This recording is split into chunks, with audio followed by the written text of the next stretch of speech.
Stream sound check 1, 2, 3, 4.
Hello and good evening. My name is Jake Hilton. I am the executive director over at Arizona's only nonprofit LGBTQ plus newsroom, Lookout, and I will be your moderator for this evening's debate.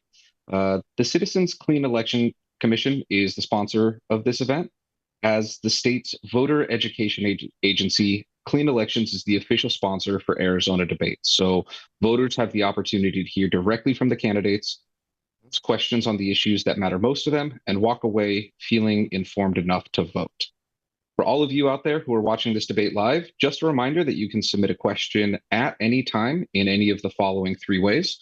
You can do that by email at debates@kc-a.com.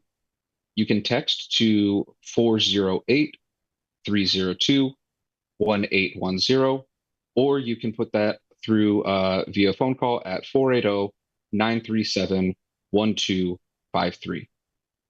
As a heads up for all of our voters who submitted questions, we may not be able to get to all of the audience questions, but I promise we will do our best. Tonight, we'll be hearing from candidates in Legislative District 24, which encompasses parts of Maryvale and South Glendale in the Phoenix metro area.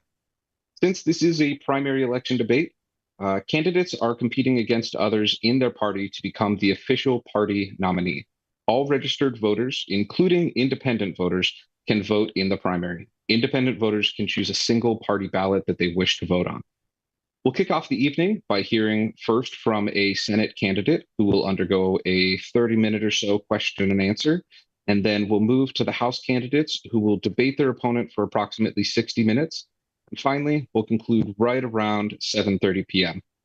Only the candidates who are currently debating will appear with their cameras and microphones on. Before we get started, I would like to just lay out some conditions for a successful debate. The questions tonight have been submitted by voters in the district, as well as have been crafted by myself and others at Lookout. Each candidate will have 1 minute for each of their opening and closing statements, and 1 to 2 minutes for their responses to voter questions, with a minimum of about 15 minutes each to speak. While I want to encourage an open exchange of dialogue between opponents, I am asking that you do please refrain from interrupting each other. If you would like to respond to a comment made by another candidate, once they have concluded speaking, please keep your rebuttals under about 1 minute. I'll be in charge of the hourglass tonight, so I might limit responses for the sake of time management. And lastly, we remind our candidates and the audience that this is a respectful, courteous, and professional environment. Our goal tonight is to inform our electorate and connect candidates with voters, not to go viral or embarrass ourselves. I would like to now introduce the candidates that we have. Candidates running for the state Senate, which each voter will be able to elect one, are Democrat Annalise Ortiz, who is here with us tonight, and Democrat Marco Garcia, who declined to participate in tonight's debate. In the House, voters can cast a vote for 2 candidates, and your candidates for LD24 are Anna Abetia and Hector Jaramillo, who are both with us tonight. They are accompanied on the ballot by Lydia Hernandez, who did not respond to an invitation to participate. So from there on out, I would say let's go ahead and bring in our Senate candidate, incumbent State Representative Annalise Ortiz. Welcome, Representative Ortiz. Thank you so much for having me, and thank you, Clean Elections, for putting this on tonight.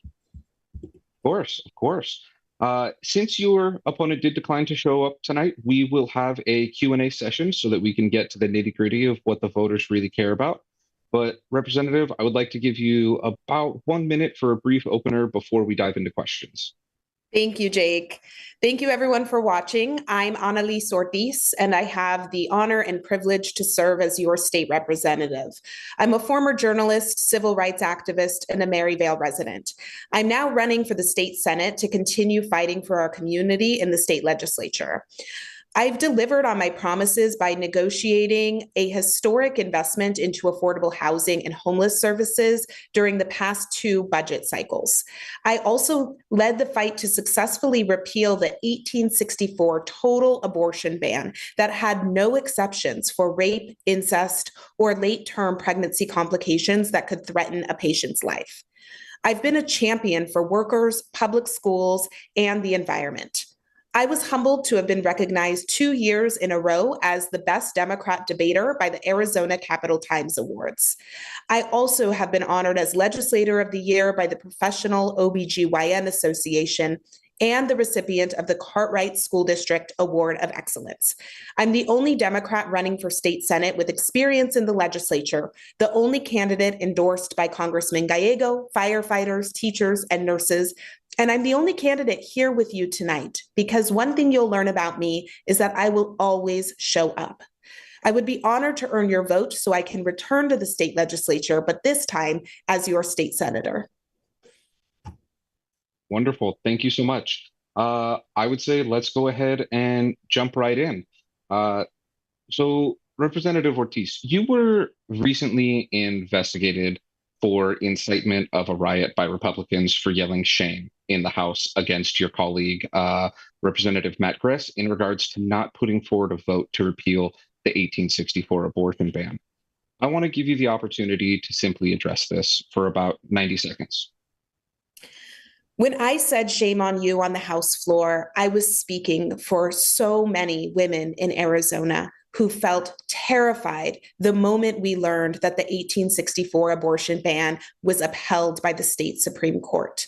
That morning, I had one of my dear friends who is pregnant text me and say, I hope nothing goes wrong in my pregnancy, because if it does, the Supreme Court has just signed off on my death warrant. Since that moment, when I raised my voice in protest on the House floor, I have been shown an outpouring of support from my constituents and my community who said thank you for standing up to this egregious attempt to roll us back to 1864.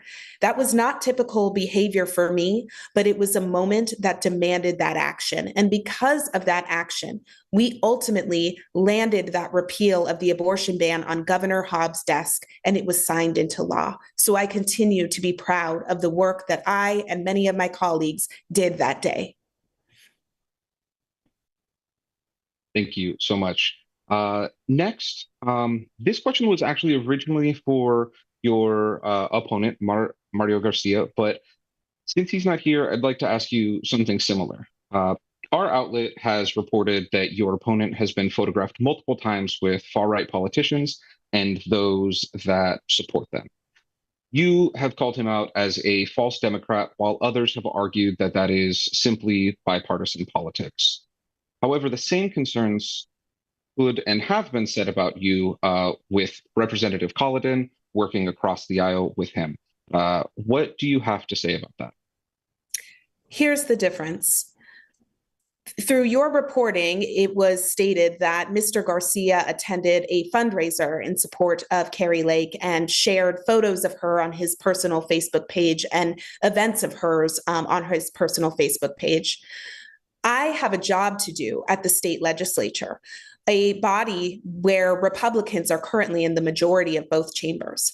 And when I was knocking on thousands of doors to win my first election in 2022, the thing I heard overwhelmingly from voters was that they wanted things to get done and they wanted politicians who are going to deliver.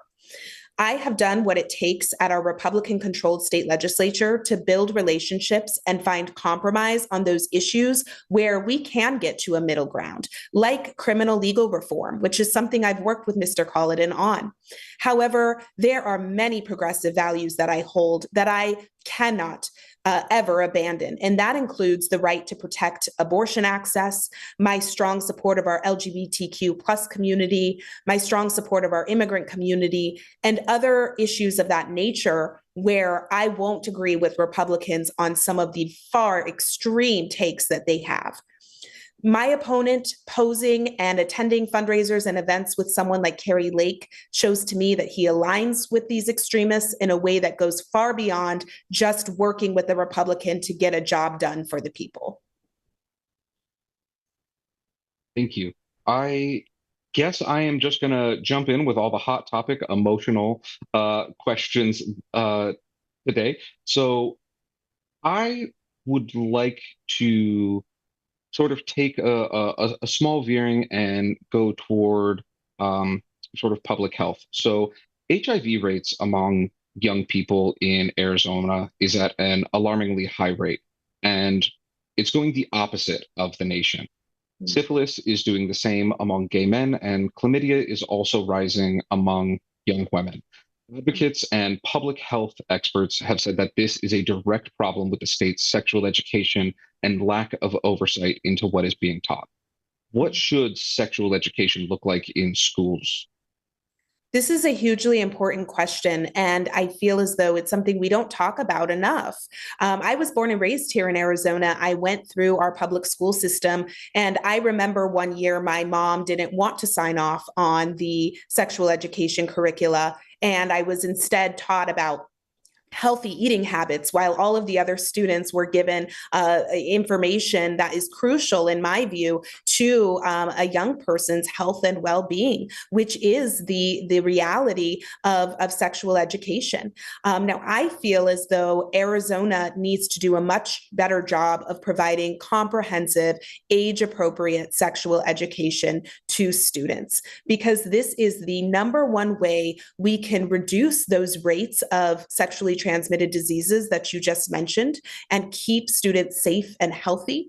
But it also goes right back to the conversation about reproductive health care, right? We need to be talking about preventative measures, contraception, and empowering young people to have all of the information they need at an age appropriate level to make informed decisions, and to work with, and for the school districts to be working with parents to make sure that students have what is appropriate and necessary for them in so many cases. So I would love to look at ways we can work on legislation around that very issue. Thank you. I guess in that same vein, I would love to hear from you on how you aim to address sort of this continuing culture war that is focused on LGBTQ plus people in our schools. Yeah. You know, it's a really big concern of mine, as I am a member of the LGBTQ plus caucus at the state legislature. And one of the things that I think is really important is to have accurate information. There is so much disinformation that is out there right now. And when you really look at the root of it, of why are these stereotypes or stigmas being spread, it's because of far right interests that want to sow division, and they want to cause this othering of entire groups of people. And it's very wrong. So one of the things that I strongly support, and I was proud to co-sponsor, a statewide non-discrimination ordinance this past year that would stop discrimination from happening in the healthcare system, in employment opportunities, and education opportunities. And I think that's one way that we can strengthen the protections for LGBTQ plus individuals. I also fought back against some of the terrible pieces of legislation we saw that attacked trans youth in particular. And those are the types of bills that would require a school to out a student to their parents, that could really put a child in harm's way if they do not have a home that is accepting of them. So we need to make sure that we are treating all children with dignity, equality, and respect. And again, giving them the tools and the resources they need to grow into the young adults that they're going to be and have a successful, thriving, healthy life, not one that is setting them up for division and harm and further discrimination. Many times that's happening at the hands of adults upon our LGBTQ youth, which I think is just absolutely unacceptable. In that, you mentioned that you were part of the LGBTQ plus caucus, and that you co-sponsored this anti-discrimination bill. There were two non-discrimination bills that were submitted, but one of them had religious carve-outs. Both of these bills, unfortunately, they both went nowhere. And internally among a lot of these groups, there was recognition that those bills wouldn't go anywhere. Can you explain why you proposed legislation that you knew, or at least had been warned, wouldn't get a hearing? What good does that do for residents in your district? Yes. So the first thing I want to acknowledge is I supported the bill that was all encompassing and inclusive and did not have carve outs for any particular entity. I thought that was very important to support an all inclusive non discrimination ordinance. Now, it's funny you ask this question because someone else might have been asked this question just a few months ago, Representative Stephanie Stahl Hamilton, who introduced the repeal of the 1864 abortion ban. And we could have asked the same question to her. Why would you do that if you knew it wouldn't go anywhere? And then just months later, we saw the Supreme Court uphold this abhorrent ban, and that repeal bill became necessary. It became life-saving for patients who could have faced deadly consequences if they were denied abortion care. And ultimately, that bill passed beyond anyone's expectations. And so this is why it is so important, is because first, we never know what's going to happen in any given legislative session. And the deadlines are very tight, they're very strict. We have to have legislation ready to go at any moment. And number two is the signal that this sends to the LGBTQ plus community that we Democrats are ready to fight for our community, and that should we flip the legislature, on day one, we will have legislation ready to go to pass and to get onto Governor Hobbs' desk.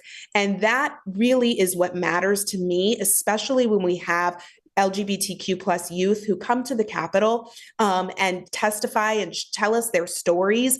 It's so important that they know that their voices are being heard, and that even if a bill won't get a hearing, we are continuing to work to fine tune that legislation for that day when we can pass it into law. Awesome. Thank you. I'd like to take a minute just to make sure that our voters know, those who are watching, is if you're just tuning in and watching this debate live, you can submit a question at any time. You can email us at debates@kc-a.com. You can text us at 408-302-1810, or you can give us a call at 480-937-1253. Would like to move to sort of another hot topic that's mainly a federal problem, but it has been flipped a lot to local elected officials trying to solve it in their own ways: immigration. So multiple voters have asked about what you want to do about the border, understanding that a lot of this really can't be solved at the state or local level. What bills would you put forth or advocate for to address voters' concerns in immigration? Among them being, we are inhumane to people seeking shelter and asylum, and that there are too many illegal crossings. I'll give you about 90 seconds or so. Okay. Well, first of all, I was very disappointed that the Congress could not pass a bipartisan border package that was supported by Republicans and Democrats until former President Trump got involved and said, don't pass this because we can't give Biden a win in an election year. I thought that was just abhorrent. We need to be making decisions that are best for people and best for the nation, not what's best for any one particular political party. So this issue has become politicized to where on Congress, they continue to point fingers and not get anything done, including a pathway for citizenship, which is so crucial. And I strongly support the federal government working to pass a pathway to citizenship. Now, here on the local level, Governor Hobbs has allocated additional funding to the border, including for drug interdiction efforts. I think that that is important. When it comes to our mixed status communities, there are so many people here in Legislative District 24 who come from a mixed status family and who have lived through the absolute horrors of what happened during SB 1070, when we had law enforcement pulling people over based on the color of their skin and demanding to see their papers. It spread fear in our communities. It caused people to flee their community, which had economic impacts on us as well. And it split families apart. So I think I will continue to fight hard against any attempt to allow local law enforcement to enforce federal immigration law, because that has been ruled unconstitutional. It has so many negative consequences. And additionally, law enforcement has told us at the legislature that they do not have the resources to enforce federal immigration law. And finally, I will use my platform to continue pushing on our federal delegation, our congressional members, to solve the issues, to increase the judges we need to address the case backlogs, to get a permanent pathway to citizenship in place so that people aren't waiting 2 to 3 years for their cases to play out. And that is what I think needs to be done. Thank you. So you mentioned SB 1070. So I would say, I think at this point it was probably a couple few months ago, that a bill had just passed that had been compared to a newer version of SB 1070 with arrests of people who have knowingly crossed the border. I guess the best way to put this question is, why should or shouldn't we criminalize illegal immigration? Yes, so HCR 2060 is the initiative that did pass and will be on the ballot before voters in November. I led our Democratic caucus efforts to try to defeat that bill. We were unsuccessful simply because we were outnumbered. Republicans have control of the House and Senate, but we made it very clear our arguments against this measure was rooted in the fact that this approach is unconstitutional.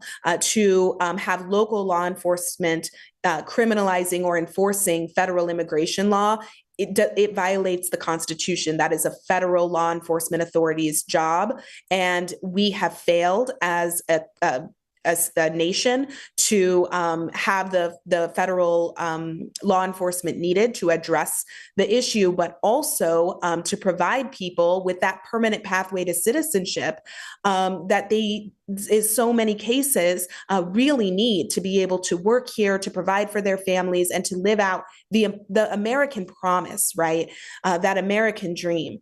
And the other thing that's so important is that we focus so much on the southern border without addressing the fact that many people who do not have documentation to be in the country is simply because they have overstayed a visa. And that is why it has been proven in courts that the current approach to immigration targets people based on the color of their skin. And it is not something that is providing safety for our families. And we need to have a different approach to make sure that we are allowing people to have that promise of an American dream in a way that is timely, because right now trying to come here the right way, it is not timely at all. Many people who have loved ones that are waiting in the system know that. And they deserve as much that promise of an American dream as people coming here from other parts of the world. You mentioned the American dream, and that makes me think of one thing that has always sort of been a part of it. And you even said in your introduction that it was a big part of your platform is housing, right? I mean, it is sort of the American dream to purchase a home and have that white picket fence and represent the nuclear family and come home, eat pot roast. Housing is so tumultuous, I guess is the best word right now in Arizona.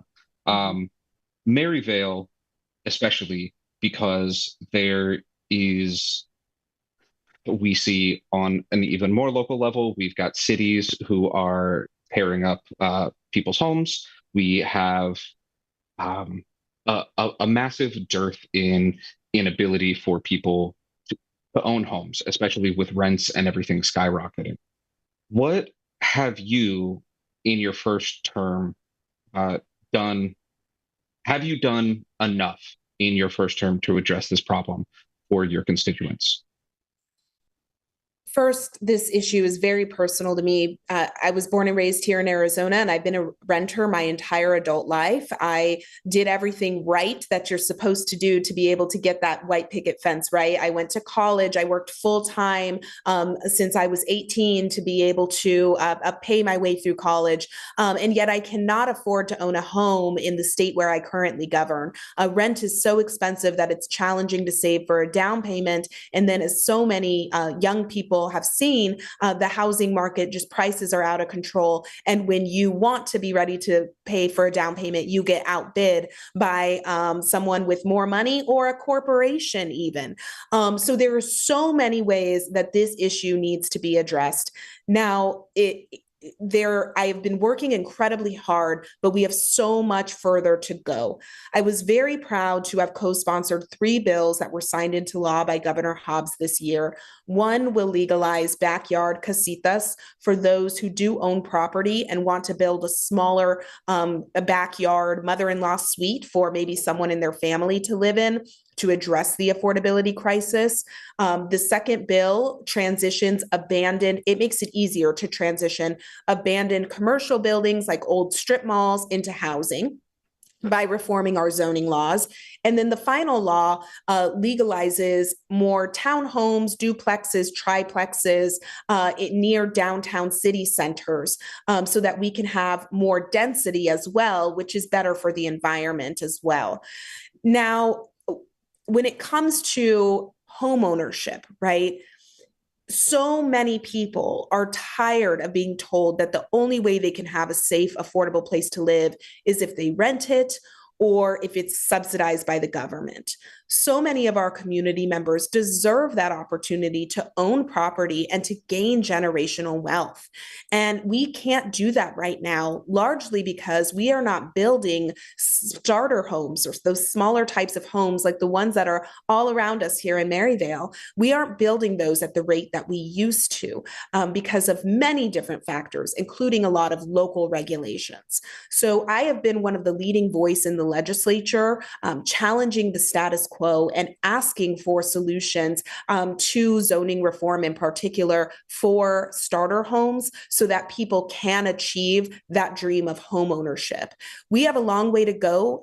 There's a lot of negotiation that has to happen to make this a reality, but I'm committed to continuing those conversations because it's what my constituents are demanding of me. I think that you mentioned something really interesting there is that the pathway to home ownership is extremely limited right now, especially because rents are so high. What are your thoughts on rent control for the state of Arizona? I sponsored 2 bills related to rent control. So currently in the state of Arizona, we actually ban any city from instituting rent control on their own. It's what's known as a preemption law. So I sponsored a bill to overturn that preemption so that if a city wanted to talk about whether rent control was a good idea for them, putting limits on how much rent can be raised in their city, they could go ahead and have that discussion or make that decision. I also sponsored a bill that would stabilize rents and say that you could not raise rent over a certain percentage in any given year. Both of those bills died because Republicans refused to give them a hearing. But my inbox is full every week with constituents and people from all over the state who are thanking me for introducing those 2 bills and asking for some type of rent stabilization to be in effect. I have heard from countless senior citizens up in northern Arizona who are on fixed incomes, and they would like to see rent stabilization for mobile homes. So there's all different ways that we can look at this policy, but it really is going to take the willingness of my colleagues on the other side of the aisle to come to the table. We see a massive problem with development. I mean, you sort of mentioned it, is that we need more starter homes, I believe you called them. And I think a part of this housing crisis is definitely on developers, especially with as many luxury, bless you, as many luxury apartments that are being built. But some have and continue to argue that this is very much a landlord issue and that the state has long given deference to owners as opposed to renters in this space. You know, I mean, Arizona has sort of notoriously been a landlord state rather than a tenant state. What will you do to address landlords and these rising rents? Yeah, it's horrible. You know, like I said, I was born and raised here. I've lived in 2 other states, so I kind of have an idea of how things are in other states. But just the other day, I was knocking on a door and I met a young mother who had come here, I believe from Missouri. And she was talking about how she was astounded at how weak Arizona's laws were around protecting renters, because she was used to a very different system where she had much more power and much more of a voice as a tenant than she does here in Arizona. And that just is so sad to me, because I want Arizona to be a state where people move here and they're impressed and they love it and they want to tell their friends and family about how great Arizona is. But she's absolutely right. We have some of the weakest tenant protection laws in the nation. We do have a landlord tenant act on the books, but it does give more rights to landlords in certain situations.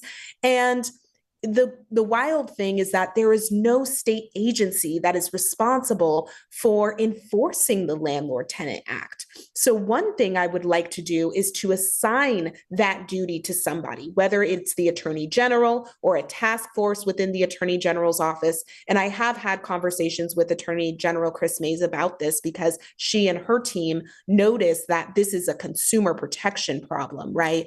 And so that's one area. Another area is holding landlords accountable for hidden and deceptive fees that are on renters' bills.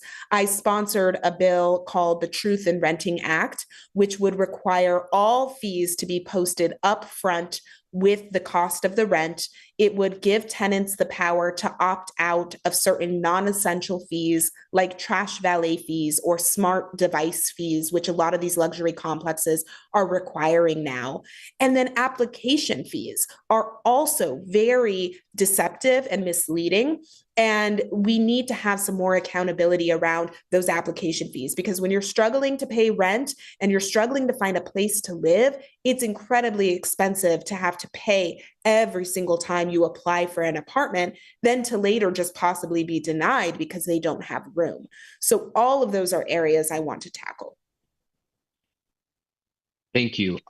We are nearing the end here, so I would like to go ahead and pivot and touch base on the future of our state's democracy.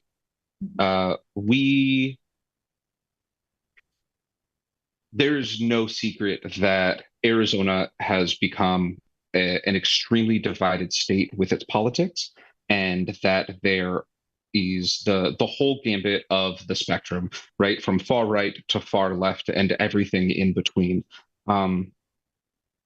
For those in your district who don't believe that you represent their ideals or their politics, I want to give you a minute or so now to address them. What will you do over the next 5 months or so,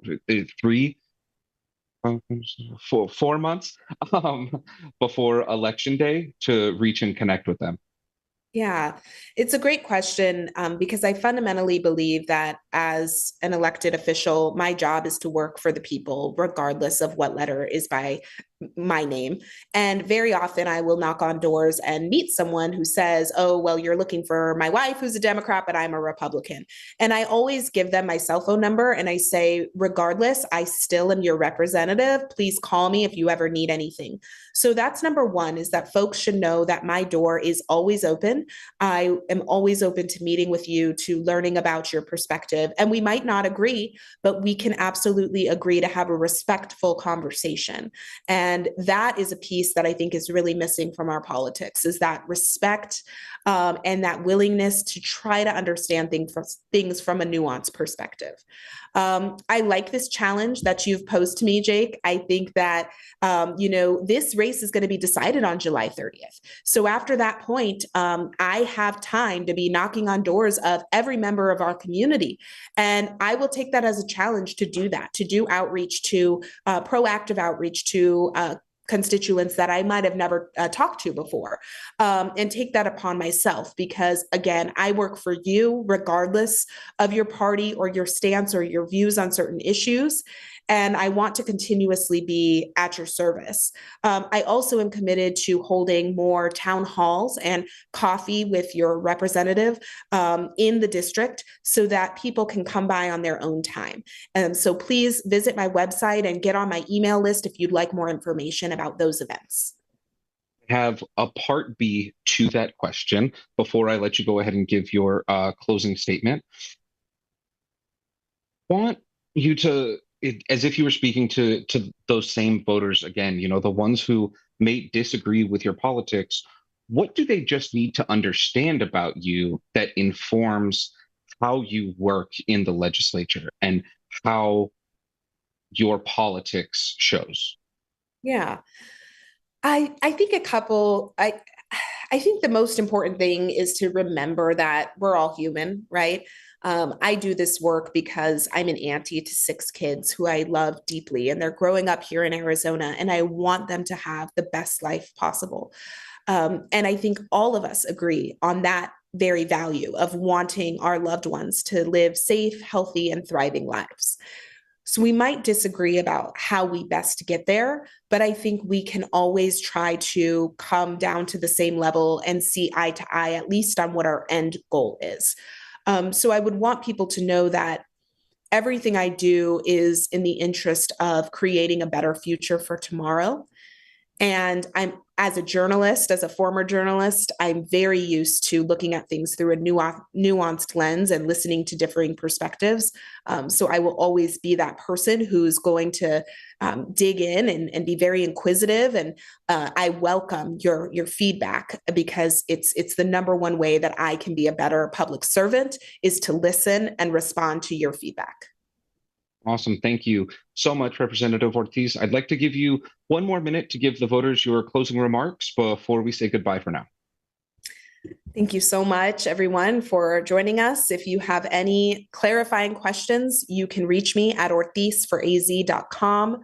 I am so honored for this opportunity to run to be your state senator, to fill the shoes of our current state senator, Ana Hernandez, who is leaving and has been an incredible advocate for our community. And I'm very proud to support the 2 candidates you're going to hear from next, Ana Abetia and Hector Jaramillo for state representative. Our future is bright here in Legislative District 24, but we do have a lot of work to do. And that's why experience is so important. And I am committed to continuing to deliver on the critical issues that matter to our communities, like making housing more affordable, investing in our local public schools, and protecting reproductive rights and other civil rights that are under attack by the far-right extremists. I hope that I have earned your vote. And if you ever need anything, please do not hesitate to reach out. I'm Annalise Ortiz, and I hope to earn your support by July 30th for state senator. Big thank you once again to Representative Ortiz for her time tonight. We will be right back for the House section of tonight's debate.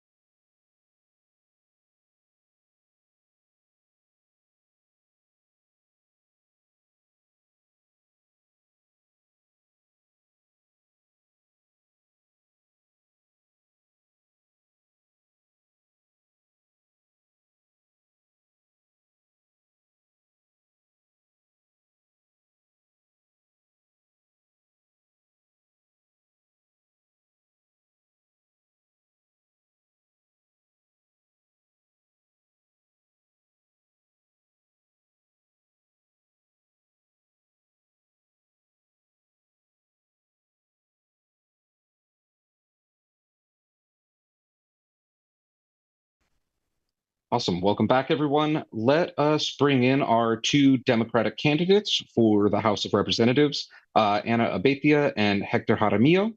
Welcome to you both. As a reminder, there is a 3rd candidate on the ballot, incumbent Representative Lydia Hernandez, who did not respond to her invitation for tonight. For all of our voters that are watching this debate live, just a reminder once again that you can submit a question at any time in any of the following 3 ways. You can email us at debates@kc-a.com. You can text us at 408-302-1810, or you can give us a call on the phone at 480-937-1253. The order in which the candidates will speak has been determined by alphabetical order by last name, starting for opening comments, closing comments will go in reverse order. Ms. Abetia, will you start the opening remarks, please? Yes, thank you, Jake, and thank you for Clean Elections for putting this on. I'm super excited to be here tonight. Hello, my name is Anna Abetia. My pronouns are she, her, ella. I am a proud queer pansexual mother, and I am proud to call myself a sixth-generation Arizonan, born and raised here in Maryville. My roots in this community run as deep as my family's commitment to it. As an alumni of the Cartwright School District, I now have the privilege of serving as its governing board president. Community engagement has always been second nature to me, shaped by the legacy of my grandparents who were dedicated civil rights activists. They instilled in me the passion for political involvement and standing up for what is just. Since graduating high school in 2014, I have actively engaged in numerous campaigns across Arizona. While I found fulfillment in supporting causes like Invest in Ed and the marijuana legislation, as well as assisting Democrats in local elections, my tenure on the Cartwright School Board has reinforced the urgency in advocating for schools and communities even further.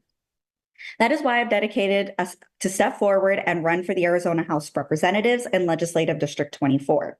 I am committed to refusing special interest dollars, and that is why I am running as a Clean Elections candidate. My focus remains steadfast, representing the people of Maryville and Glendale, and not the interests of special groups. Thank you. Wonderful. Thank you. And over to you, Mr. Jaramillo. Hi, first, thank you, Clean Elections, for hosting this debate. My name is Hector Jaramillo, and I am honored to stand before you as a candidate for the Arizona State House of Representatives. I am a proud father to a one-year-old son, a current school board member for the Glendale Elementary School District, and a therapist for children with autism. I'm also an alumni from Apollo High School, which is in the district I am running for. My journey is deeply rooted in my experiences as a son of hardworking immigrant parents that instilled in me the values of resilience and community. These are values that have driven me to three critical issues: reproductive rights, workers' rights, and public education. As a father, I understand the importance of ensuring that every child receives a high-quality education, regardless of their background or zip code. As a therapist, I witnessed firsthand the challenges faced by families navigating our healthcare system. And as a school board member, I advocate tirelessly for policies that support our educators and enhance educational opportunities for all students. And tonight, I look forward to discussing how we can move Arizona forward together. Wonderful. Thank you both and welcome. Once again, just as a reminder, if there's a question posed to either one of you, you will have about 1 to 2 minutes to answer. And then if the other one of you would like to rebut that comment or the answer to that question, please make sure to do so after your opponent has finished. I'd like to jump in just because both of you have mentioned it. And if I'm not mistaken, both of you are currently sitting school board members, correct? Yes. Wonderful. I will start. I'll go ahead and throw this over to Mr. Jaramillo real quick. The Empowerment Scholarship account here in Arizona, is this something that you support? Is this something that you feel should be in place still, or what are your thoughts there?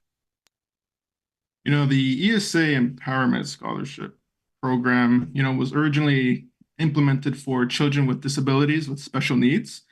And right now has gone far beyond that to subsidize private schools for people that live in wealthier zip codes. If you look at the data, it's bankrupting our state. It's one of the reasons why we are in a deficiency in our budget.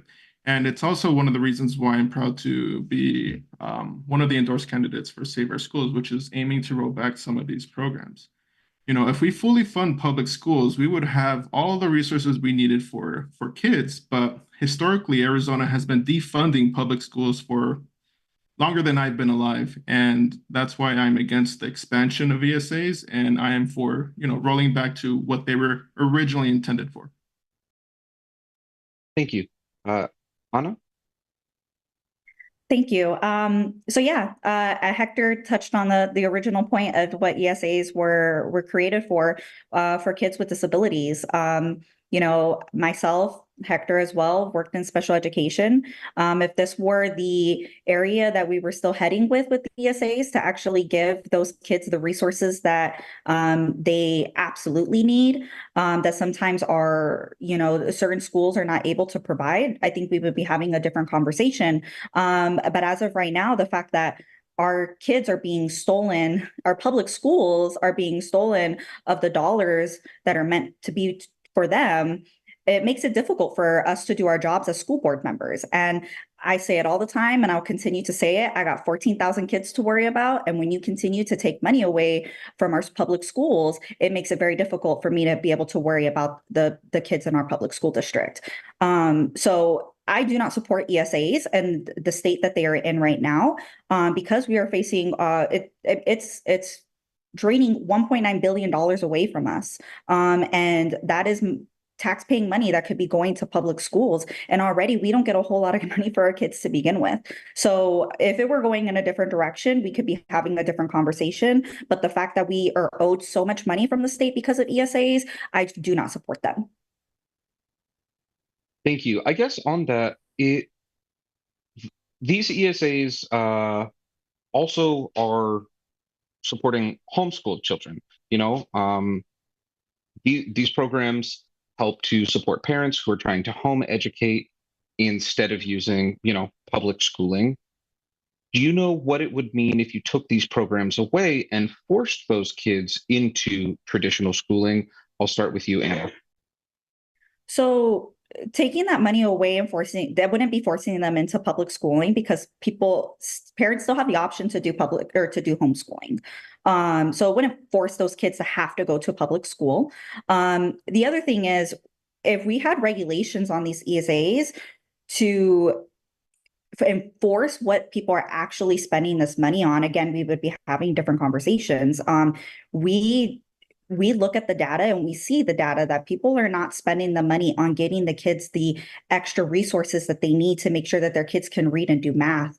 We're seeing that these things are being, these monies are being spent on Lego sets, trips to San Diego Zoo, various luxury items, Apple Watches. We're seeing that this is what the money is being spent on. If this money was coming into public schools, we could also make sure that kids were able to read and kids were able to do math. And so there is a place for kids in our public schools. And I promise it's not scary, but it wouldn't be forcing kids to come into public schools as well. There still are other options for families. And to you, Hector? Public schools are not scary. I used to work in public schools, and we provide the best education we can with the resources we are provided.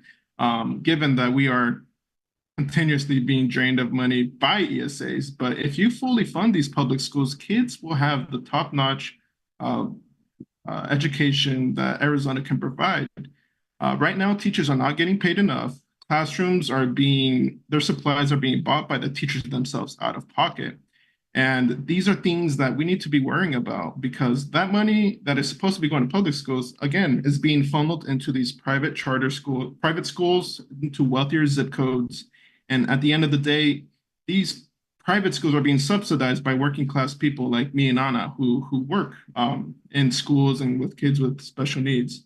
With regards to homeschooling, if we are able to, spend that money appropriately, and making sure that kids are learning, are meeting benchmarks so that they can be fully functioning adults that are ready for the challenges up ahead for, college, trade school, any other type of jobs, then, that's a different conversation we can have in the future.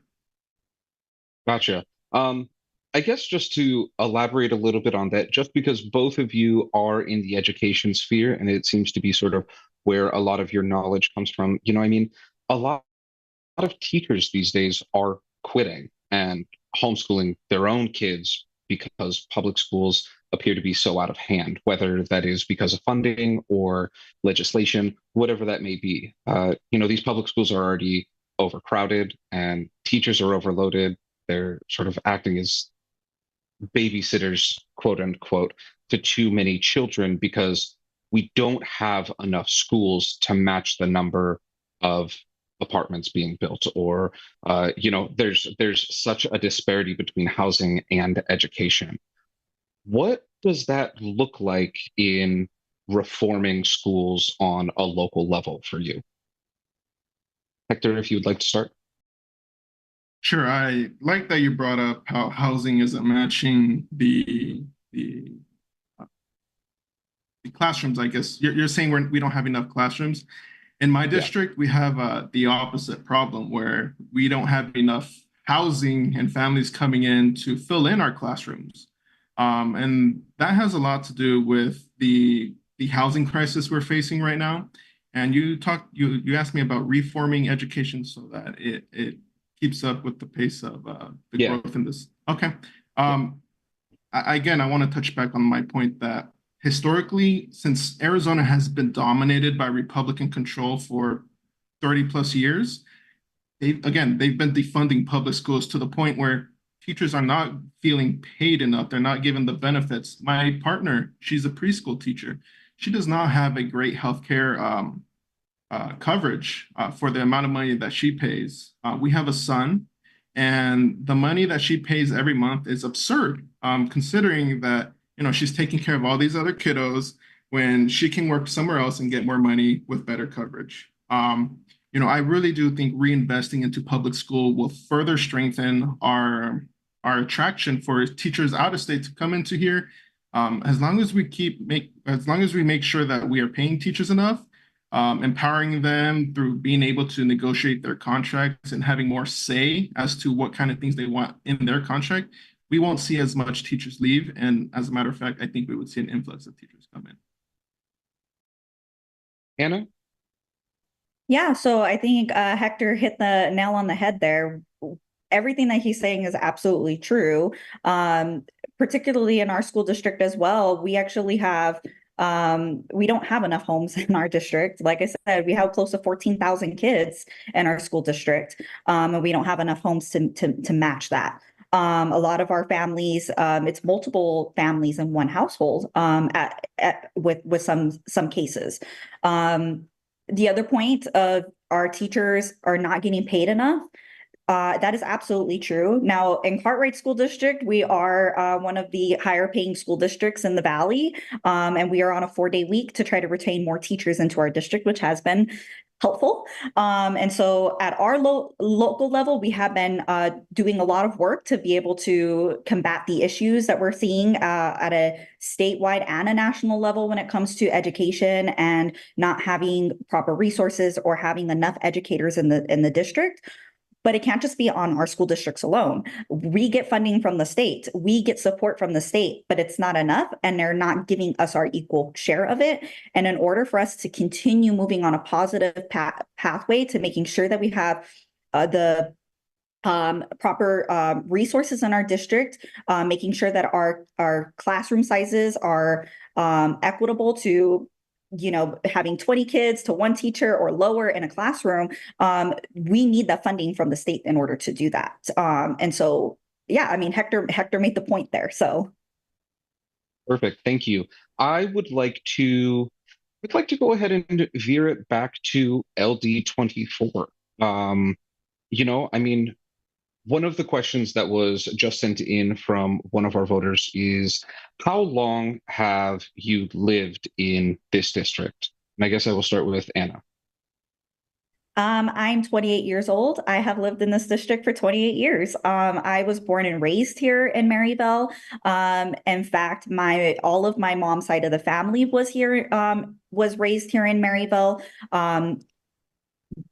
Just fun little fact, me, my mom, my sister, we all had the same kindergarten teacher at our elementary school that I now happen to govern in. So I'm very rooted here in the Maryville community. A lot of the people still live here in this community. As we knock on doors, it's some of the same friends from elementary and high school. So very, very rooted, and yeah, born and raised here for 28 years. Thank you. And Hector? I run into the same delight that Anna runs into when we knock on doors. I run into a bunch of old friends, and that's because I was born and raised in Phoenix, Arizona. I graduated from Apollo. I'm 20. How old am I? I'm 27 years old right now, And I moved into this district when I was about 13 years old. So it's been about 14 years. But I went to Apollo High School since I was about a freshman. Graduated from there, went to GCC. And so I'm a product of this community. Wonderful. I think that I'd like to stay in in this realm of Maryvale and housing. I mean, there is there's no secret that there is a dearth of housing across the state of Arizona, and that affordable housing is extremely desired by a lot of the constituents across the state. What would you do if elected in your first term to help address this problem for your constituents? I'll send that to Hector. A lot of the zoning laws currently in place restrict certain types of homes being built. For me, I like to follow in the footsteps of our senator and our representative, Representative Ortiz and Senator Hernandez, who both Ana and I have the support, where they were trying to look into building casitas, which passed, right? ADUs, making sure that we developed a type of legislation that allows for duplexes, triplexes, and multiple variations of housing within the same zone, because as it stands right now, we are developing a market that is unaffordable for the average family. And we need to expand our options so that we can provide more types of starter homes for people to start building up that generational wealth. Most of our district is made up of workers, and right now there's multiple generations of family living together in one home because that's the only way we can afford to live. I myself grew up in a home with 11 people, and that was because rent was too high. And when we lived together, we were able to afford food, groceries. We were able to go out and, live kind of comfortable lives, but also, it was a survival mechanism.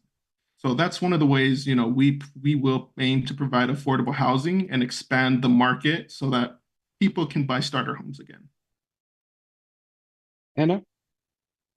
So as the night continues on, you'll kind of learn that Hector and I kind of have the same stories, which is why we're running together. We're very much alike. But I myself, I grew up in a house with multiple family members in the same household. My mom didn't get her first home until about 10 years ago. And even then she was renting. And my mom wasn't able to keep her home in Glendale, in the district, because rent was going up every month, every $200 or so. And so she wasn't able to keep up with the costs. I rent my home from my uncle. I am very fortunate to be able to rent my home from him at a very low cost. And luckily it's my uncle, so he looks out for us. But a lot of families in Maryvale and Glendale have that same luxury. Just the other day, I was talking to a voter who he's lived in his home for 30 plus years, but then the house next door has been on the market for 3-4 years and nobody has lived there. And it's just been a house that people come in and they come and they go. And people cannot afford even the rent here in our community. How do we expect them to be able to purchase and have generational wealth here in the community? That's something that so far Hector and I are not able to pass down to our children. So we need to make sure that we are building infrastructure here in Maryvale that is going to keep up with the working class families. We need to make sure that we have multi solutions here in the community, and making sure that we have more dense buildings or dense housings here in our community to be able to keep up with that. Thank you. I am going to start asking each of you different questions. But I guess on this vein of housing, a lot of the things that you have said sound like it may be expensive to the taxpayers. One of the questions that was submitted by one of our voters said that they're interested in getting taxes under control, that the American people weren't meant to pay over 50% of their wages just in taxes alone. They weren't supposed to support an out of control government.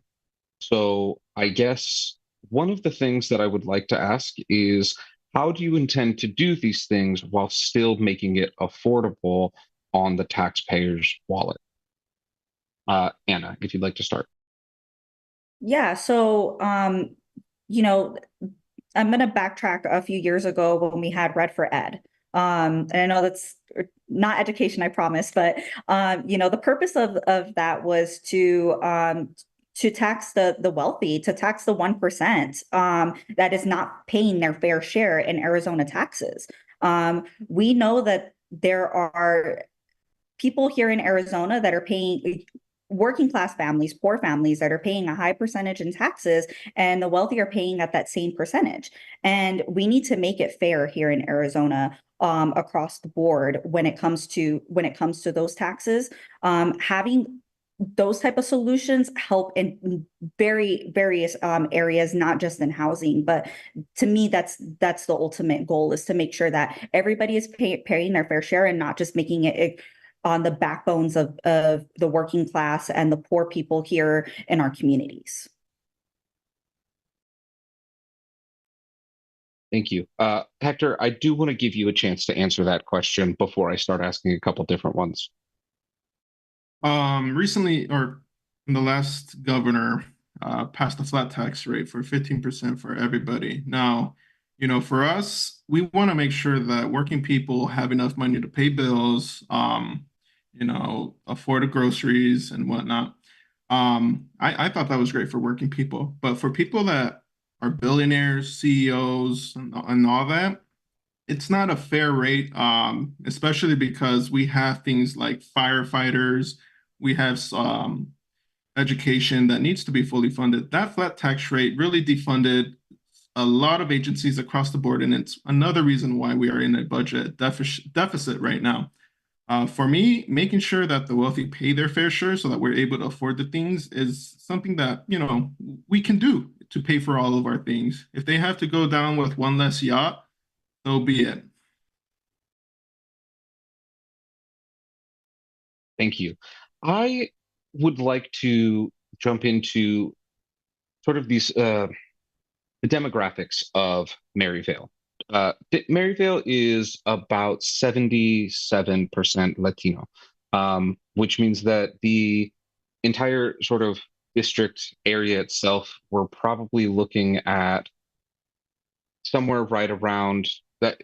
All of LD24, we're probably looking at probably 70 to 80% as a BIPOC population. In that, I'd also like to say that we spend $981.1 million on the police for their fiscal year of 2024 to 2025 just this year. The crime rate in Maryvale is extremely high, at about 282 for assault, 6.1 out of 100,000 residents for murder. With us spending that much money on the police, do you feel that they are helping or hindering? I'll give that to Hector. As the years have gone by and we've seen budget increases to the police budget, we haven't really seen the return on investment over the years. For me, public safety is all encompassing. For me, public safety means making sure people have a roof over their head, making sure they have good paying jobs, making sure they're able to put food on the table, and making sure they're able to live a comfortable life. When you are missing one of these key elements, you're going to see something where people are going to do things out of desperation. If you're hungry and you have a child to feed, things are going to happen. Making sure that workers are paid enough, not exploited, and not over-policed is one of the ways we are going to, fix this issue.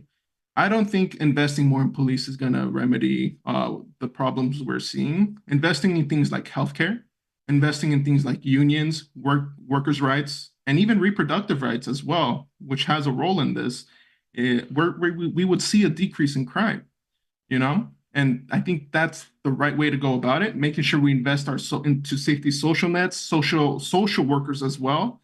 And when we invest into social workers and we're having them respond to crisis and mental health emergencies, that's going to take a load off the backs of police. And at the end of the day, we want to make sure we leave police doing the things that they're supposed to be trained for. They're not supposed to be responding to mental health crises. And that's my answer. You sounded like you had something to say, Anna, so I want to give you a moment.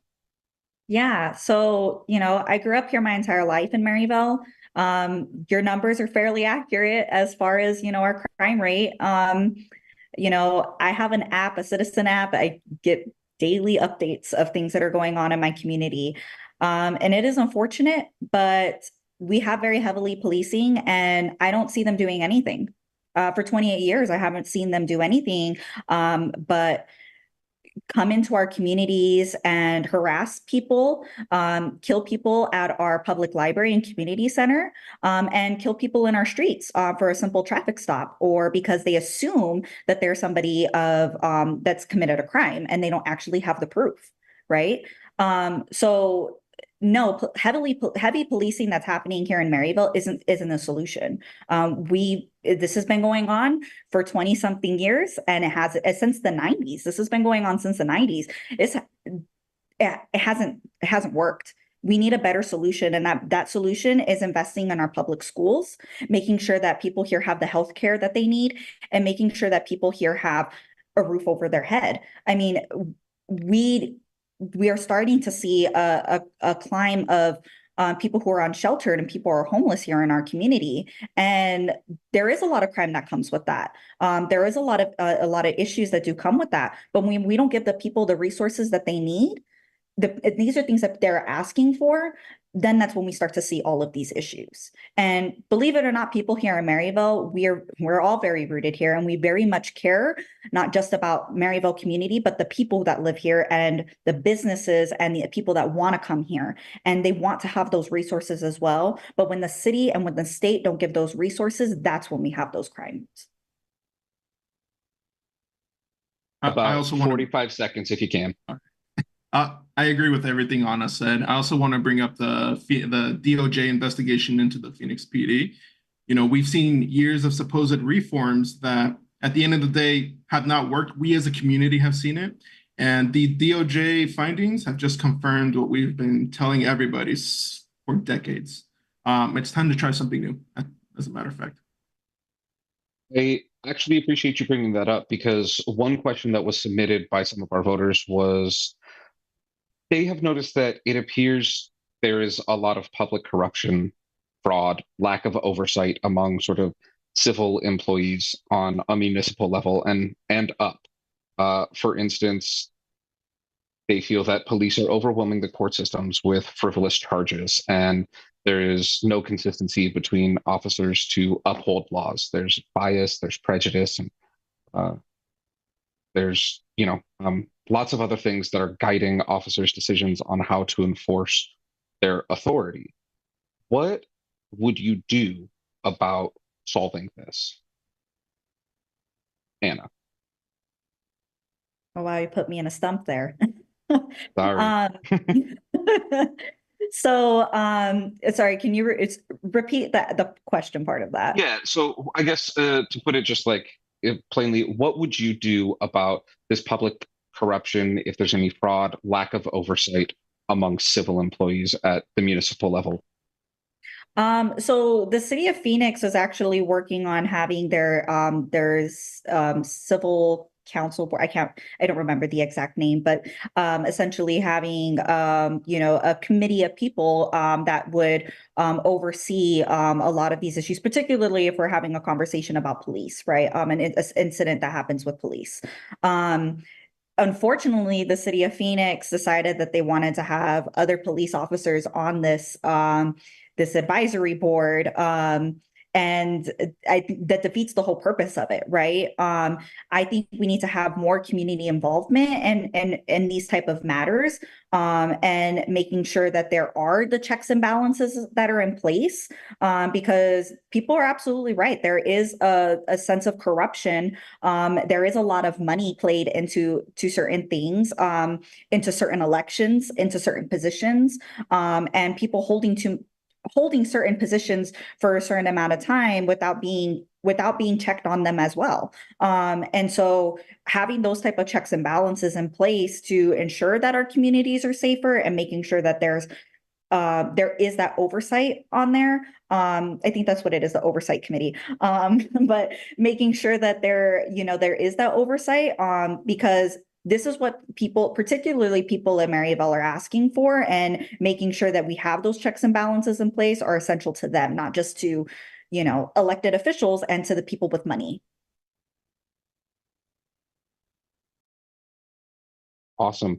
I would like to pivot a little bit just as we near the second half of the end half of this debate, and I'd like to touch base on something that I feel pretty strongly about as a native Arizonan myself. I born and raised, and I have been able to see that housing and livability unfortunately trends downward.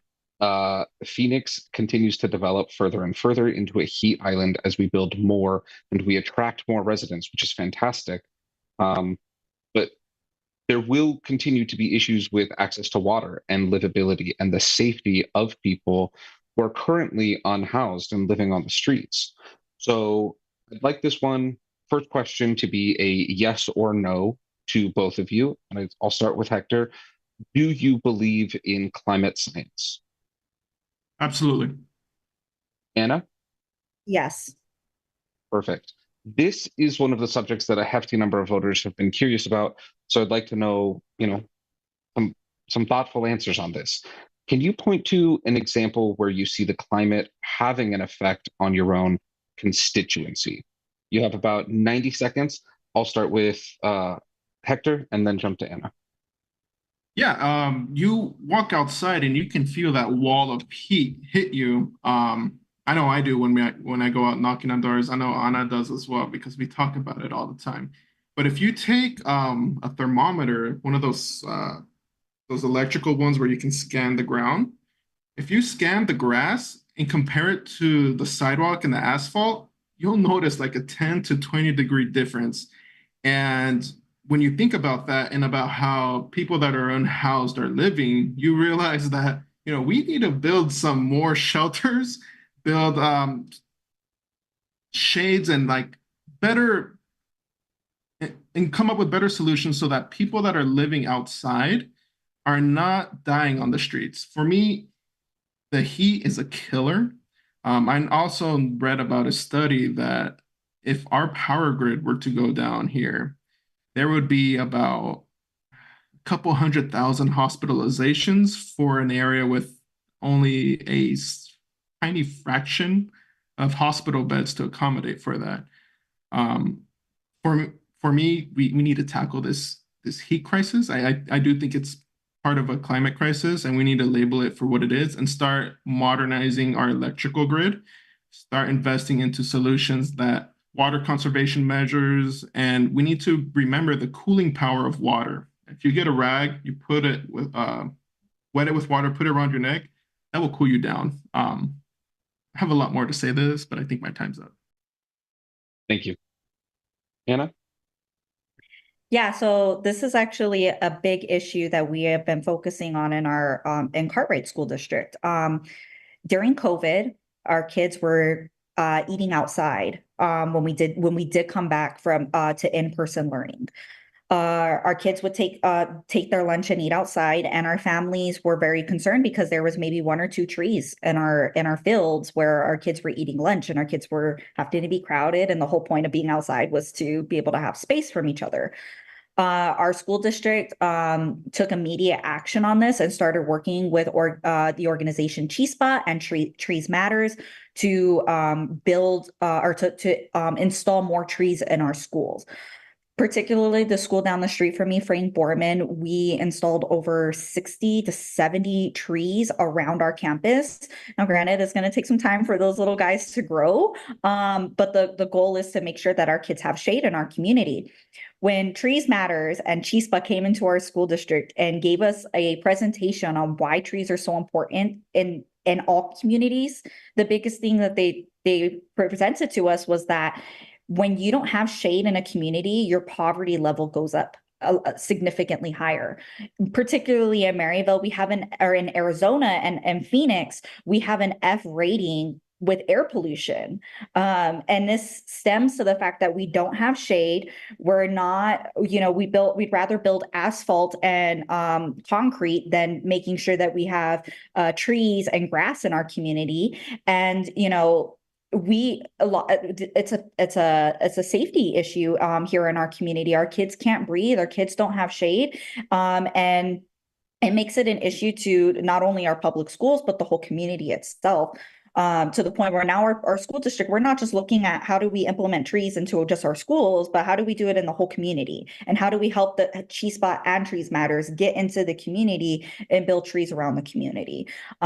So this particular issue has kind of driven more of an urgent matter for us as to making sure that we have that climate issue at the top of our mind when we're having further conversations down the road about things that we're trying to bring into our district. Thank you. I want to touch on something that you said, Anna. So that as the amount of trees go down, the poverty level increases. And I think that for Arizonans sort of everywhere, that's not really news for them, right? I mean, I can even tell driving down 7th Avenue or 7th Street, the difference in affluence in an area, in neighborhood, and how that compares with the amount of trees. Back in the 1920s, Arizona had about a 50%, well, not Arizona, Phoenix had about a 50% tree canopy. But it's not been that way for a very long time. So I guess my question is how do we increase influence across the state with trees, right? Do you think that would help by providing more shade, by planting more trees that then would become an economical issue? I think the biggest point to that is making sure that people across Arizona, across Phoenix, particularly in Maricopa County, are educated on this, right? Because I mean, you made a good point that everybody kind of knows this, right? When you go into those more affluent areas, you see the trees. But I don't think it's kind of brought to your attention until you actually look at the numbers or hear the numbers that, oh, wait, so this does actually lead to poverty. I think you see it, but it doesn't quite adjust to most people, but making sure that people are educated on the fact that this is our reality. The economic standpoint of it, I mean, it does cost our district money, but we in particular would rather make sure that we spend those dollars on making sure that our kids are not suffering when it comes to the lack of shade and suffering from poverty. And so if that means that we have to put those dollars there, then that's what we do, right, in our public school district. And so I think that, the other thing to that is when our kids are not suffering from poverty, they're able to contribute into society a very different level than when they are suffering poverty levels. And so making sure that they're not already there and they already don't have that disadvantage helps us later in the long run for variations of things, particularly our economy. Hector, would you like to say anything on that? What was the question again? I guess that by planting more trees, we would, of course, the hope would be is that we would be able to create maybe more affluent areas, that it would sort of help everyone by eliminating this urban heat island. But is it worth the economical cost that it would take cities, states to do it?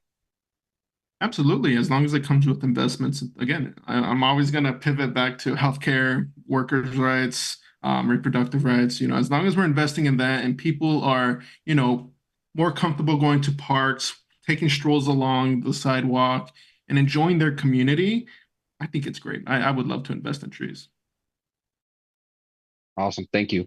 I want to jump to something maybe a little bit more heated, if we could. So like to talk about public health. And since Hector, you've brought this up, I asked Representative Ortiz the same thing. Is HIV rates among young people in Arizona is at an alarmingly high rate, and it's going the opposite of the nation. Syphilis is doing the same among gay men, and chlamydia is also on the rise among young women. Advocates and public health experts have said that this is a direct problem with the state's sexual education and lack of oversight into what is being taught. What should sexual education look like in schools to you? I'm a strong supporter of making sure we have that type of education in schools, as long as it's comprehensive and age appropriate, and we give parents the option to sign out.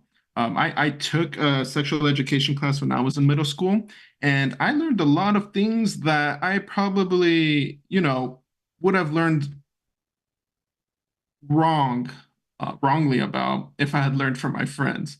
I was taught the importance of safety, preventative measures, and also uh, learned about resources, about what to do, in case my home was not friendly, if I had been discovered with a certain type of affliction, right? For me, sexual education belongs in schools. It needs to be comprehensive, and that's one of the ways we can reduce STI and STD rates, and we can reduce teen pregnancy. Thank you. Anna, I would like to ask on that same vein, so that you don't have to repeat everything. If so, do you agree with most everything that Hector said? Absolutely. Wonderful. I guess my next follow-up question with you is Arizona has an abstinence only sexual education if it's taught at all. Do you believe that abstinence only sexual education in schools is the way to go? Absolutely not. I mean, if abstinence is the way for an individual to go, I mean, I encourage it. If that's the route that you want to take, absolutely. But you can be abstinence and still be educated in sex education. And it's important for you. It's not just about making sure that you don't do something wrong, but it's about making sure that you are prepared for things that may come your way in the future, whether you're ready for them or not, or you're not. You asked a question about HIV and STDs. That's not something that people are looking to get. And so you need to be educated on what are the steps that need to be taken in case you happen to be somebody who tests positive. It's not just for the safety of yourself, but it's for the safety of others that you may become sexually active with. Particularly when I was growing up in school, we had a very high percentage of kids in middle school, 6th, 7th, and 8th grade, had a high percentage of teen pregnancies and STDs and HIV. They worked really hard in Cartwright to make sure that we had the sex education classes that we needed. And now I'm very proud to say, now that being a governing board president in the district, that we don't have those same numbers. And it's actually pretty rare when we come across a teen pregnancy at this point. So I am a product of how that work actually does do good for people in communities when they are actually educated on sex education. Hector? I wholly agree. And I just also want to add, in these types of classes, people are taught about healthy relationships, boundaries, and to learn to identify when, and I want to caution our viewers, with triggers, but with domestic abuse and also sexual assault. When you teach kids this at an earlier age appropriately, they're able to identify if there are advances being brought upon them, and they're able to identify it and alert somebody that they can trust. So at the end of the day, we're preventing all of this stuff. We're preventing, people from being taken advantage of. And this is why Anna and I both support sexual education in schools. Thank you, Hector. I want to pose this question to you. So, sexual education across the state has been severely politicized. And there has been a lot within a lot of political rhetoric saying that sexual education is there to groom our children or to sexualize our children, or to try and make everyone gay. What do you have to say about that? I mean, I'm already laughing at that last part, but But that's what they say. But on a more serious note, sexual education at the end of the day is to prevent this type of grooming. We're teaching kids the identifiers, things to look for in case it's happening to them so that they can alert a safe adult and so that something can be done to protect them in the long run. And I mean, if you're blaming schools for turning your kids gay, I think there's something else, a different conversation to be had there. But a kid's identity, there's no control of that. We don't teach. We teach the ways for you to feel comfortable about yourself. But if that's how someone feels at the end of the day, that's them. And we need to work on making sure you accept your kids for who they are. Thank you. I guess, Anna, one last question, sort of in this vein. Earlier, you mentioned that you are a proud pansexual woman, correct? And so, in that, I would include that in the LGBTQ plus community. And with that, once again, the LGBTQ plus community in Arizona has been heavily, heavily politicized, and scapegoated, with a lot. What are your thoughts on how to protect those in disadvantaged communities, specifically those in the LGBTQ plus community? Well, I think it just depends on what we're protecting them from. Are we just talking about like the political rhetoric that goes around being basically Well, being gay? yeah, well, I mean, and it's really not just being gay, I mean, LGBTQ plus community, lesbian, gay, bi, transsexual, queer, or sorry, transgender, queer, is I want to make sure that everyone understands that it's not just political rhetoric that they need protecting from, but that political rhetoric does lead to violence and is in Got it. Okay. itself violent, right? So how Okay, do so we the protect violent the aspect of community it. from violence? Yes. Got it. Okay. So for one, right, I think we need to make sure that our healthcare system is properly, sorry, my child just came home. We need to make sure that our healthcare system is properly funded, and kept up adequately of the resources that they need, because particularly a lot of us who are within the community need those resources. And I say that because, for one, if a violent crime does happen, that is an area of resource that is going to be needed. So for one, that's the biggest thing that I think needs to be funded and supported, for that overall, because no matter how much resources we put to make sure that the crime doesn't happen, there are going to be things that happen, and we need to make sure that there is a place of safety and help that people can get, for one. As far as where the violence that it's happening before we get there, we need to make sure that our kids are educated on what is the LGBTQ community, and making sure that they understand that how important it is to be an ally, and how important it is to understand their peers, because we see this particularly with young kids being attacked, and a lot of the time most of the time it comes from adults stemming this type of issue, and it's because they're not educated on what it means to be a part of the community, or just to have an understanding of accepting people for who they are. So I think it stems from making sure that our people are educated, and making sure that people have actual places of where they can go to properly report. And our police system, they don't help in these situations. A lot of the time, those crimes, they never get solved. When they go and make a report, they send them home. So there's not places where people can actually report crimes and reports things that happen to them. And so we need to create a system and an infrastructure that is welcoming and safe, and where people all across that are educated on how to help. Thank you. Hector, I want to give you a moment to respond to that if you have anything. Oh, you're muted. Repeat the question, please. The LGBTQ plus community has been highly politicized. What do you think could or should be done? What would you want to do to protect the LGBTQ plus community and other disadvantaged communities in Arizona from this violence that's happening, whether political violence or otherwise?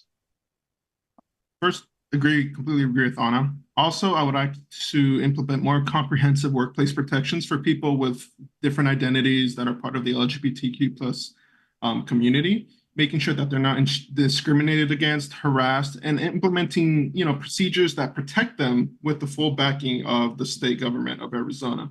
I also believe that we need to affirm the identities of trans folks, especially in healthcare systems, so that way they're not, I've heard stories of doctors, nurses saying, oh, you're this and you're so and so, but you identify this. We're just going to mark you as this on some paperwork.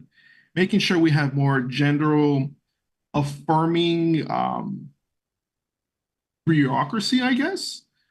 So that way people can identify how they please, making it easier for them to put their preferred gender on the driver's license. Streamlining these types of, little things that at the end of the day affirms their identity, and also allows them to present themselves to the world, who they are. Because people right now are just existing, and they're being attacked by simply existing. And I have a track record of showing up to school board meetings and protecting children, especially those with trans identities. I've been in Peoria public schools, Washington public school meetings. There's a video out there of me speaking out in protection of these students. Thank you. I'm going to ask one last question before we get to closing arguments. One last question, probably broken into a couple. So I'll first pose this to Hector. The average age of Arizona state lawmakers, I believe in 2022, 2023, was 54 years of age, with the largest generation represented being the baby boomer generation, even though the largest voting demographic as of 2020 is now Generation Z and millennials. You mentioned earlier that you are 27 years old? Yes. Okay, cool. You confirmed. Cool. Definitely 27 years old. So you mentioned that you are 27 years old. Anna, you mentioned that you are 28 years old. I am sure, because we all understand that ageism sort of exists everywhere, what will you say to those who think that you are too young? What do you bring to the table? First, I'm a proud member of Gen Z, that generational Z you're talking about. If elected, I'd be the first member of Gen Z to the State House of Representatives. To that question of I am too young, I am currently a school board member for the Glendale Elementary School District. I have governing experience, and I have a track record of protecting people of varying identities in different public forums. I've spoken at city council meetings. I've worked with leaders across the state to develop comprehensive workers' rights reform so that we can tackle the right to work laws here in Arizona. And I am full-on fledged supporter of unions. I have the endorsements of our current representative, Annalise Ortiz, State Senator Ana Hernandez, and a whole slate of Democratic legislators who believe I am ready, as well as Ana Beitia. We are also endorsed by Reproductive Freedom for All. We're endorsed by the AZ-AFL-CIO and multiple other unions. And I am endorsed by Poder, Phoenix, DSA, and I'm also endorsed by Worker Power. To those people asking that question, if I am too young to run, there's a reason why Anna and I are endorsed by a whole slate of organizations and legislators, and that's because we have shown the work and the commitment to bring forth legislation that will empower communities. And we are ready to, uplift working families all across Arizona. I don't know what else I could say. No, I'll pass that's it all on. good. I actually have a part two question before I toss this back over to Anna. So for that, how will you work across the aisle and sort of across generations to ensure that you are serving your constituency? Absolutely. Bringing forth my constituents' stories to the legislature is one of the ways I can reach across generations. The stories of not being able to having to choose between rent and baby formula, talking about policy. For me, my age or my identity, my policy takes have more to do with the things I'm going to bring forward. If I know there's Republicans in the legislature that want to work on workers' rights, that want to improve the lives of Arizonans. And I'm willing to work with them as long as it doesn't compromise any of my core values, and I, I think that's all I have to say for now. That's great. I was going to cut you off anyway because we're running a little short on time and I want to make sure Anna has the chance. So Anna, same first question for you is you mentioned earlier that you are 28 years old. What would you say to those who think that you are too young? What do you bring to the table? So I am the current governing board president of the Cartwright School District. I have served on this board for almost 4 years, and I am running for re-election this November. And I have been working in politics for 10 years now. I just marked my 10 years this summer. But prior to that, I have been involved in politics my entire life. My grandparents were civil rights activists, and we went along every protest, every rally, every presidential campaign, working with granted, we were young, so we weren't the ones actually working, but we were there along for the ride while they were working to help get Democrats elected to office, to set the pathway for Latinos to get elected to office today. So I grew up with that, going to those things and learning at a young age what it is that I'm doing. And even during SB 1070, when I was in 8th grade, I was walking out and protesting. So I'm not new to this. So about 28 years does give me experience to run for this position. Awesome. And then part two of that is, how will you work across the aisle? What will you bring to work across generations to make sure that you're serving your constituency? Yeah. So, sitting on the governing board, I am the youngest board member on our 5-person board. Everybody else is a little bit older than me. I won't throw their ages out there or anything like that, but they are older than me. So I do know how to work with the older generation, but I also work with the Maricopa County Young Democrats and the Arizona State Democrats. And I work with young organizations. I work with organizations with a lot of young people helping drive the elections here in Arizona to push us blue. So I know how to work on both of those as far as the age aisle. So I know how to do that. But as far as working with working with Republicans particularly, for one, there are a lot of things that I know that Republicans do want to make sure that is working here in Arizona. The biggest thing is making sure that our veterans are secured and safe and getting the resources that they need. That is near and dear to my heart as well. I have many family members who are veterans, and it's important to me. I am willing to work with Republicans on certain bills that I plan on pushing through. Particularly for veterans, but I'm not willing to sacrifice my values, particularly when it comes to public education. There are going to be some things that they have to sacrifice as well in order to work with us. Awesome. Thank you so much. I do have one last question, and unfortunately, this one is just for Hector. I did want to address something for your constituency because it was announced that you were running for Congressional District 3 in the race against House Representative Ruben Gallego, Congressman Ruben Gallego, and Laura Pastor, and there were a couple more people. I was able to see that there were lots of those candidates who announced that they were no longer running.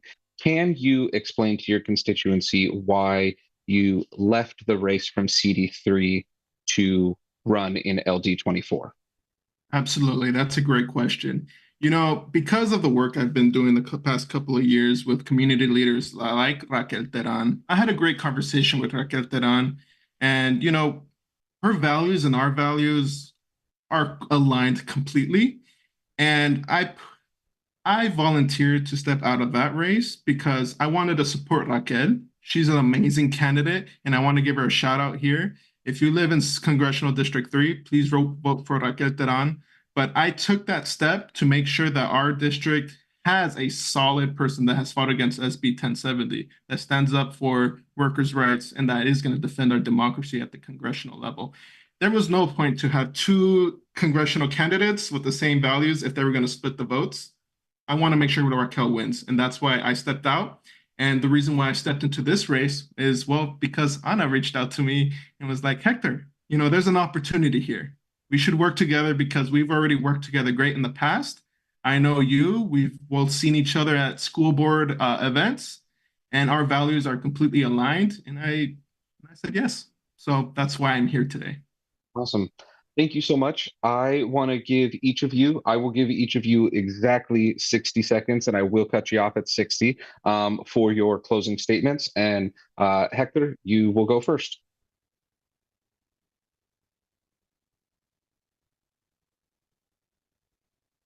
So thank you again for all the amazing questions. We talked about critical issues that matter most to our communities, protecting reproductive rights, championing workers' rights, and strengthening public education while also protecting our LGBTQ plus siblings. These are not things that are just talking points for me. They are personal commitments rooted in my experiences as a father, a therapist, and as a school board member.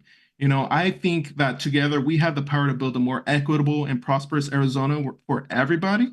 And as you've seen with all my endorsements, from Reproductive Freedom for All to Raquel Teran, Representative Annalise Ortiz, State Senator Ana Hernandez, we've built a grand coalition, both Ana and I, to really bring forth values and commitments that matter to our community. I am deeply committed to co-governance and sharing my decision-making with the community. And that's something that I will bring to the state legislature. So please, please, please vote Hector Jaramillo and Ana Abeitia for the State House of Representatives and LD24. Awesome. Thank you. And the final closing statement, over to you, Ana. Thank you. Thank you, Jake, for hosting us. Thank you to Clean Elections for doing this debate again. I'm always so proud to run as a Clean Elections candidate. I am a proud product of this district, and having been born, raised right here, this community is not just where I live, it's my home. I'm committed to fighting for increased funding for education, mental health services, protecting our reproductive freedoms, and addressing the pressuring issue of housing affordability. As the sole LGBTQ plus candidate in this race, I bring a unique perspective that reflects our community's diversity. My identity as a queer pansexual woman informs my dedication to equality and fairness. This election day on July 30th, I humbly ask for your support. Vote for Ana Abeitia and Hector Jaramillo to be your next State House of Representatives and Legislative District 24. Together, let's ensure our voices are heard, our community thrives, and let's work towards a brighter future for our district. Please visit any of our social medias, mine at Abeitia for AZ, or reach out to me directly via email at abeitiaforaz@gmail.com. That's ABEITIAFORAZ@gmail.com. Thank you for your trust and your vote. Awesome. Thank you so much. This will now conclude our debate. Once again, to all of our candidates, we want to thank you so much for participating. To the voters, we thank all of you who took the time to watch this debate and inform yourselves before the July 30th primary election. We encourage you to visit azelections.gov for official, accurate voting information. Good night, all.